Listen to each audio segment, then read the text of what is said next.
Bismillahirrahmanirrahim. Assalamualaikum warahmatullahi wabarakatuh.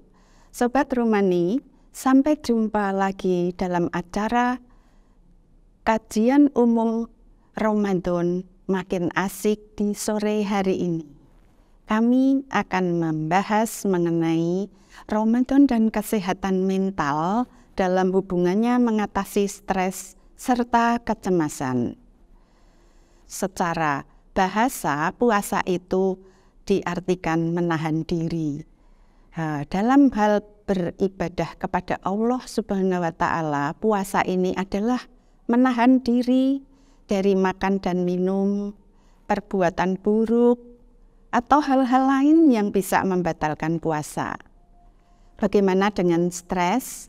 Kalau stres adalah suatu reaksi dari tubuh, di mana tubuh akan menyesuaikan diri atau adaptasi terhadap adanya ancaman baik dari luar maupun dalam.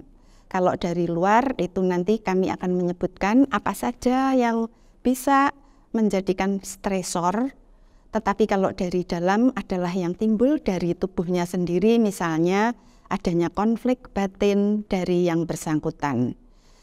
Adanya stresor tersebut, tubuh kemudian menyesuaikan diri. Nah, di sini bisa menjadi berhasil di dalam menyesuaikan diri, artinya orang tersebut tidak menjadi stres atau disebut kalau bahasa menterengnya eustress. Tetapi kalau dia gagal di dalam hal menyesuaikan diri, ini di dalam istilah kedokterannya disebut distress. Kemudian yang disebut kecemasan itu adalah suatu reaksi tubuh terhadap tekanan atau stres tadi. Tetapi tidak hanya gejala saja, tetapi yang disebut kecemasan adalah kumpulan dari gejala-gejala. Artinya bahwa tanda-tanda ataupun gejala itu banyak dan berlaku dalam periode waktu tertentu. Sehingga disebut kecemasan itu suatu diagnosa. Faktor-faktor penyebab stres yang dari luar tadi atau stresor psikososial itu bisa masalah sekolah bila itu anak-anak mau ujian atau naik kelas atau bahkan tidak naik kelas. Juga untuk orang dewasa pekerjaan, misalnya PHK, beban yang terlalu berat di dalam pekerjaan, overtime, atau adanya pekerjaan yang sulit yang tidak bisa dikerjakan oleh orang tersebut. Nah, apalagi seperti di masa pandemi kemarin, banyak pekerja yang harus di PHK, ini adalah merupakan stresor psikososial. Kemudian masalah perkawinan. Nah, adanya konflik di dalam perkawinan, ini sering kita temukan, itu juga merupakan masalah stresor psikososial sendiri, apalagi masalah keluarga, ketidakharmonisan di antara ayah dan ibu, yang ini sering terjadi di masyarakat. Ini bisa berdampak luas, tidak hanya pada pasangan tersebut, tetapi juga pada anak-anaknya. Masalah lingkungan itu bisa terjadi di lingkungan rumah, di lingkungan pekerjaan, di lingkungan sosial yang lain, bisa menyebabkan stresor psikososial ini bermakna pada individu. Masalah ekonomi jelas ini terutama seperti contoh kemarin pandemi, banyaknya orang-orang yang tidak bisa bekerja secara biasa. Ini lebih banyak orang-orang yang mengalami stres berat atau gagal dalam menyesuaikan diri terhadap stres.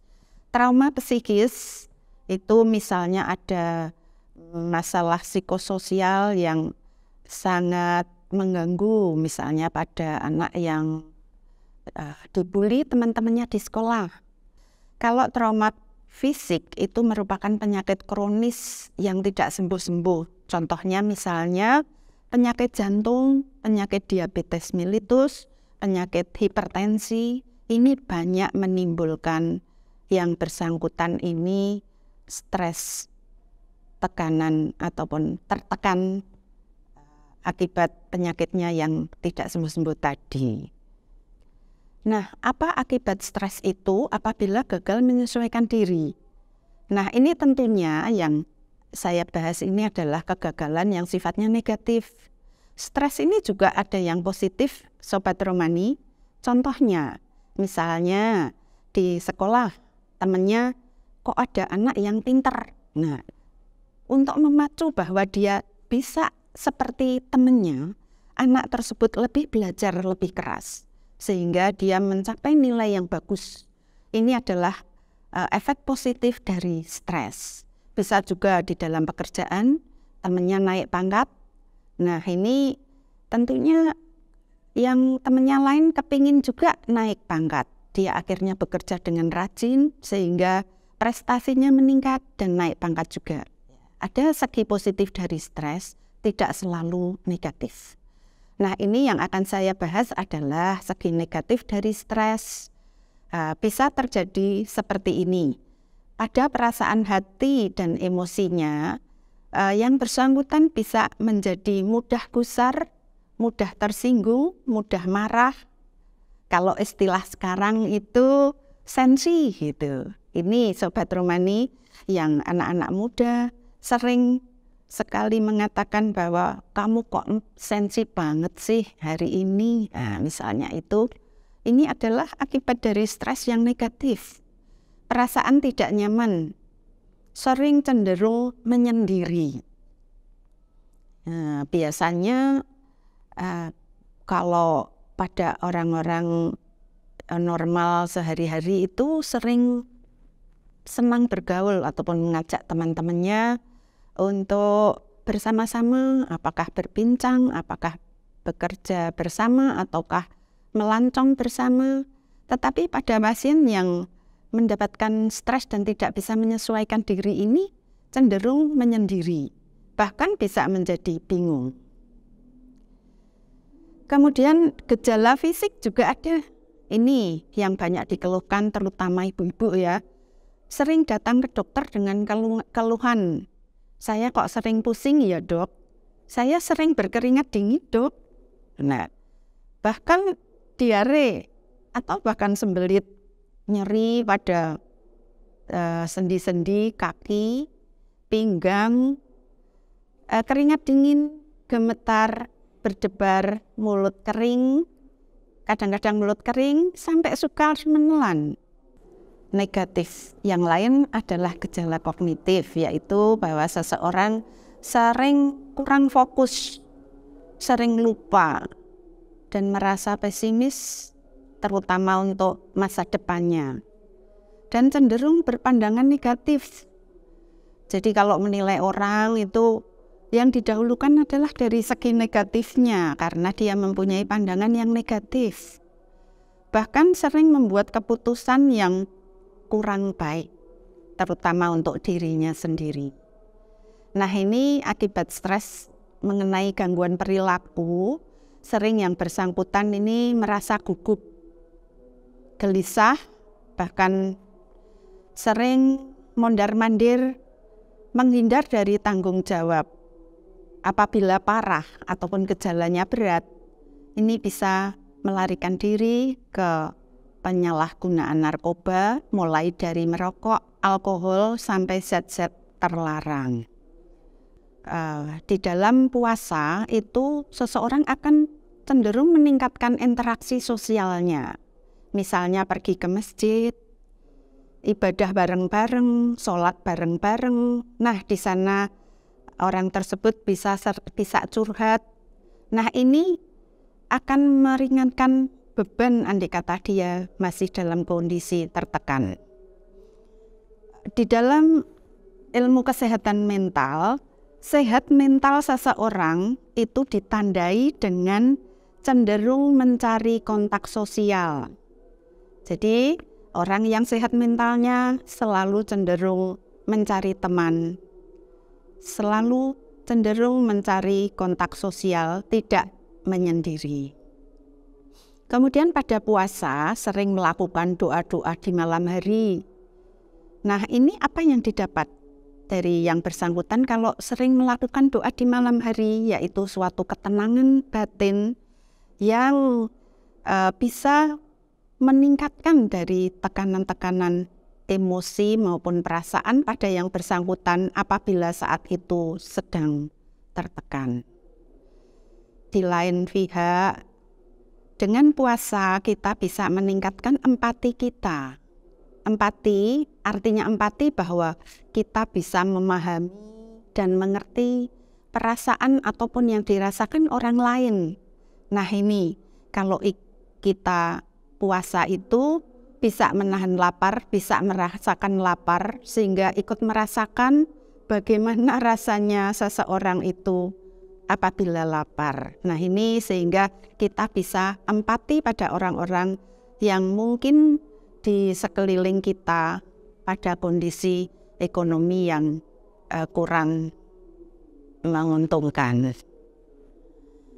Kontrol diri bisa jadi lebih baik dengan puasa. Nah, ini bisa meningkatkan akhlak dan kebiasaan yang baik. Kemudian dengan menahan lapar dan haus tadi, orang dilatih untuk menjadi sabar. Kemudian pada waktu-waktu tertentu yang harus ditepati, di mana waktu berbuka, waktu sahur itu adalah waktu-waktu tertentu, ini melatih seseorang menjadi lebih disiplin dari biasanya. Jadwal makan yang teratur, kemudian konsumsi makanan yang teratur pula, itu ternyata mempengaruhi hormon di dalam tubuh. Hormon-hormon katekolamin menjadi lebih stabil, sehingga ini akan menguntungkan bagi tubuh karena akan menurunkan tingkat dari stres tersebut. Kemudian dengan berpuasa juga kita bisa mengurangi bahan-bahan beracun. Artinya bahan beracun ini yang tidak dibutuhkan oleh tubuh, yang masih mengalir di dalam darah, itu jadi lebih berkurang. Sehingga akibatnya kita bisa mengharapkan kalau bahan-bahan ini berkurang tentunya bisa berpikir yang lebih jernih. Dan ini mungkin tambahan ini, menurunkan berat badan. Pada beberapa orang, penurunan berat badan ini menguntungkan karena lebih percaya diri, terutama ini kalau ibu-ibu ini ya sering kegemukan. Ini kalau pada puasa sering menurun berat badannya, ini akan menjadi lebih percaya diri karena lebih langsing mungkin. Di beberapa negara memang kegemukan itu menjadi lambang kecantikan ya. Tetapi untuk di negara kita ini sebaliknya, justru mereka kurang pede kalau gemuk. Kemudian di dalam puasa itu juga melepaskan hormon-hormon yang baik seperti endorfin, yang konon kabarnya endorfin ini bisa mendatangkan bahagia. Kemudian serotonin. Nah, kita ketahui bahwa serotonin ini sangat berperan pada depresi. Sehingga diharapkan dengan berpuasa ini tingkat depresi ataupun kasus-kasus depresi akan menurun. Nah, ini ada molekul protein yang disebut BDNF, yang kepanjangannya adalah Brain Derived Neurotrophic Factor, yang katanya zat ini bisa memacu pertumbuhan saraf atau merangsang neurogenesis karena sel-sel saraf menjadi baru, sehingga menyebabkan daya ingat lebih baik. Justru karena bisa meningkatkan ataupun menyebabkan daya ingat lebih baik ini, bisa memperbaiki pasien-pasien yang akan menjadikan cenderung ke arah demensia ya. Demensia itu suatu gangguan jiwa yang ditandai dengan daya ingat yang sangat menurun dan kadang-kadang disertai dengan emosi atau perilaku yang tidak wajar. Kemudian juga dikatakan bahwa BDNF ini berperan pada depresi seperti pada serotonin tadi. Sehingga semua ini bisa menurunkan tingkat-tingkat gangguan dari kesehatan mental. bahwa di dalam melakukan puasa ini tadi selain bisa menurunkan tingkat stres, untuk memaksimalkan efek dari akibat menurunkan tingkat stres ini bisa kita lakukan dengan istirahat yang cukup. Artinya di luar ibadah yang ditentukan, kita luangkan waktu untuk istirahat, tidur yang baik, tidur yang cukup, dan agar nanti di dalam waktu bekerja ataupun waktu pagi hari itu bisa bangun dengan kondisi fisik yang cukup segar. Meluangkan waktu untuk melakukan hal-hal yang menyenangkan, terutama di bulan Ramadan ini, membaca Al-Quran, mengaji, taraweh.